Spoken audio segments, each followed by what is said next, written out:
Hello வணக்கம், இது உங்கள் சிவி ஈஸோன்னு சொல்ல நம்ம இப்படி இருக்கீங்க. இப்போ பார்த்தீங்கன்னா பயங்கரமான ஒரு சம்பவம் நடக்குது. அதாவது ப்ரொமோவில் நம்ம பார்த்தாலும் முக்கியமான சம்பவம். விஜே பார்வதிக்கும் அரோராவுக்கும் பேச்சுவார்த்தை. அதில் என்ன நடக்க போகுது தெரியல. மக்கள்லாம் அவளுடன் காத்து கொண்டு இருக்கிறார்கள் அப்படின்ற மாதிரி ஒரு நியூஸ் ஹெட்லைன்ஸில் போட்ட மாதிரி வந்து ப்ரொமோ போச்சா. இப்போ தான் பேச ஆரம்பித்தாங்க. பேசினாங்க பேசிகிட்டே இருக்காங்க. எனக்கு காதல் ரத்தம் வர ஆரம்பிச்சிச்சு. ஏன்னா இவங்க வந்து ஒரே இது தான். அரோராவுக்கு வந்துட்டு அவங்க மேலே இருந்த விஷயங்கள்லாம் இருந்துச்சுல, அந்த ஆபாச குறியீடை பற்றி பேசினேன். அதை பற்றி பேசினாங்க. அதில் நான் ரொம்ப கஷ்டப்பட்டேன். நீ எதுக்கு போய் வியானா கிட்டலாம் போய்ட்டு என்னை பற்றி சொல்கிறேன்? நான் வந்து இது வரைக்கும் உன்னை பற்றி யார்கிட்டையாவது நான் நாமினேட் பண்ண சொல்லியிருக்கேனா? நீ சொல்லியிருக்க அப்படின்போது அவங்க அதுக்கு கிளாரிட்டி கொடுக்காங்க. அது நான் மட்டும் கிடையாது, நாங்கள் எல்லாருமே சேர்ந்து பண்ணோம். அதை கூட விஜய் சேதுபதி அன்றைக்கே சொல்லிட்டார்ல. ஓ அப்படியா அப்படின்னு சொல்லிட்டு ஒன்று ஒன்றா பண்ணிவிட்டு கடைசியில் என்ன சொல்லிட்டாங்கன்னா, இதுக்கு காரணம் என்ன நீயே சொல்லுன்றாங்க. அரோரா என்ன சொல்ல வராங்கன்னா, எனக்கு உன்னை பற்றி மைண்டில் வந்துட்டு இப்படி அப்படிலாம் இல்லை. நீ என்னென்ன பண்ணுறியோ உங்ககிட்ட சண்டை போடும்போது அவன் என்கிட்ட வந்துட்டு உன்னை பற்றி தப்பாக என்கிட்ட சொல்கிறான். என்கிட்ட மட்டும் கிடையாது, எல்லார்கிட்டையும் சொல்கிறான். அப்போ யார் தப்பு? அவன் தப்பு.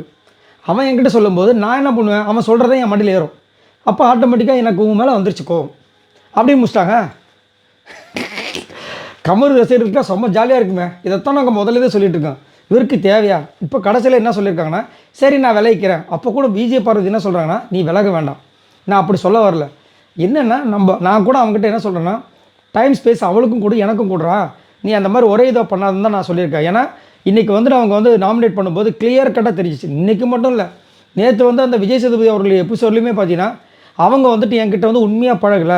நான் கமருதன்கிட்ட பேசினா அவங்க வேறு மாதிரி பழகுறாங்க. நான் கமருதன்கிட்ட பேசலாம், அவங்க என்கிட்ட வந்துட்டு நல்லா அப்படியே நெருக்கமாக பழகுறாங்க. அப்படிப்பட்ட ஃப்ரெண்ட்ஷிப் எனக்கு வேண்டாம், அதனால் இதை நான் கட்டுறேன் அப்படின்லாம் பேசியிருப்பாங்க. அதனால் இது ஒரு ட்ரையாங்கல் அப்படின்ற மாதிரி ஒரு விஷயம் வெளியே போயிட்டுருக்கு. அந்த மாதிரி கிரியேட் பண்ணோன்னா அது நல்லா இல்லை. அதனால் ஒன்று நான் விளைவிக்கிறேன், இல்லை நீ ஏதாவது முடிவு எடுத்துக்கொன்ற மாதிரி விஜே பார்வதியோட கருத்து. ஏன்னா அவங்க நிறைய இடங்களில் வந்துட்டு கமருதன்கிட்ட சொல்கிற விஷயங்களே அதுதான். அதே மாதிரி அரோரா பற்றி அவங்க பேசுகிறதே கிடையாது.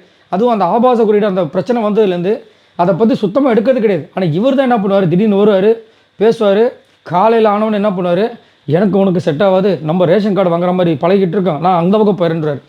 அங்கே போய்ட்டு நீங்கள் நல்லா க்யூட்டாக இருக்கீங்க, நீங்கள் நல்லா பேசுகிறீங்க, அந்த டைலாக்லாம் விட்டுக்கிட்டு அந்த பொண்ணு சிரிக்க ஒரு வளக. இப்போ இதில் இன்னொரு காமெடி என்னென்னா, இவங்க 2 பேர் பேசிகிட்டு இருக்காங்க. அந்த பக்கம் வியானா கிட்ட கடலை போட்டுட்ருக்கார் கமருதி. வரே வா, என்ன ஒரு திறமைப்பா.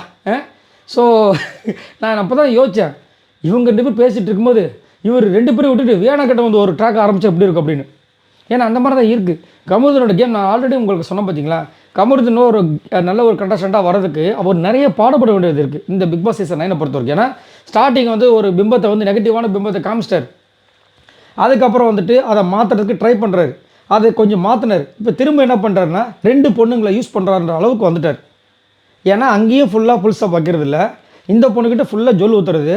அப்போ அது எப்படி போகும்? இப்போ இவங்க 2 பேரும் பேசுகிற நேரத்தில் பார்த்தீங்கன்னா வியானா கிட்ட பேசிகிட்டு இருக்காரு.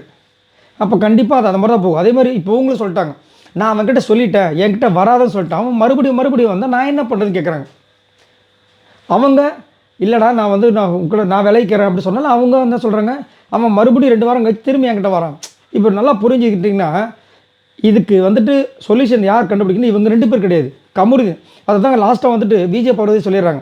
இதுக்கு சொல்யூஷன் நம்ம அவனை நடுவில் உட்கார வச்சுரு. ஏன்னா அப்போ தான் நினச்சேன், இவங்க 2 பேரும் பேசுகிறதுக்கு விட அவன் நடுவில் அவரை உட்கார வச்சுட்டு இவங்க பேசினா தான் நான் கரெக்டாக இருக்குன்னு சொல்லும்போது டக்குன்னு சொல்கிறாங்க.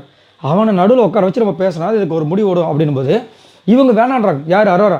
இல்லை நான் விளைவிக்கிறேன் அப்படின்ற மாதிரி சொல்கிறாங்க. சந்தோஷமா விளையிட்டீங்களா? சந்தோஷம் அப்படின்ற மாதிரி இருந்துச்சு. பட் என்னையை கேட்டிங்கன்னா 2 பேரும் விலை கேட்டுங்கன்றான். ஏன்னா 2 பேரோட லைஃப்புமே இப்போ வந்து கமருதன் கையில் வச்சுட்டு அவர் என்னமோ வந்துட்டு வண்டி ஓட்டுற மாதிரி இவங்க 2 பேர் மாடு மாதிரி வந்து போயிட்டுருக்காங்க. அவங்க வந்துட்டு நல்லா போயிட்டுருக்கா, கஷ்டப்பட்டு போயிட்டுருக்காங்க. இவர் ஜம்முன்னு உட்காந்து ராஜா மாதிரி வந்துட்டுருக்காரு அந்த வண்டியில். இது என்ன கதை? அரோராவும் அதில் அஃபெக்ட் ஆகிறாங்க. நம்ம எல்லாமே என்ன பேசுகிறோம், அரோரா இந்த மாதிரி பண்ணக்கூடாதுன்னு. விஜே பார்வதி ஒரு பக்கம் உள்ளுக்குள்ள வந்து ஹர்ட் ஆகிறாங்க. ஆனால் இதை தீர்த்து வைக்க வேண்டிய கமருதன் என்ன பண்ணுறாரு, ஜாலியாக இருக்கார். இந்த பக்கமும் ஒரு கோல், அந்த பக்கம் ஒரு கோல், இந்த பனைமரத்தில் ஒரு குத்து, தென்னைமரத்தில் ஒரு குத்து. ஸோ இதை வந்து யார் முடிவு எடுக்கணும்னா கமருதன் தான் எடுக்கணும். அதைத்தான் விஜே பார்வதி முதலேருந்தே சொல்லிட்டு இருக்காங்க. ஆனால் இங்கே வந்துட்டு அரோரா தான் என்னை வந்து மாத்திரான்ற மாதிரி ஒரு பிம்பத்தை கிரியேட் பண்ணியிருக்காரு. ஸோ இது வந்து ஸ்மார்ட்டான ஒரு பிளே நினச்சிட்டு கமருதன் பண்ணிட்டு இருக்காரு. இது கண்டிப்பாக வந்துட்டு என்ன தான் வந்து இப்போ வந்துட்டு அவர் முன்னாடி நீங்கள் வந்துட்டு என்ன தான் வந்து உங்கள் நம்பளுங்களுக்காக நீங்கள் வந்து நிற்கிறீங்க, அது சூப்பர் அப்படி சொன்னாலும் பின்னாடி வந்து 2 பொண்ணு கூட சுத்தரம் வந்தானே அப்படி தான் கலாய்ப்பாங்க. இதை கமருதீன் தான் வந்துட்டு முன்னாடி வந்து நின்று பண்ணோம். பட் அவர்லாம் பண்ணக்கூடிய ஆள் கிடையாது. அவர் வந்து ஜாலியாக இருக்குன்னு முடிவு பண்ணிட்டாரு. அவர் அந்த விஷயங்கள் பண்ணுறதுனால அந்த பக்கம் விஜய் சேதுபதி சொல்லிட்டாரு, சூப்பராக இருக்குங்க, நாங்கள் ரசிக்கிறோம் அப்படின்ட்டு.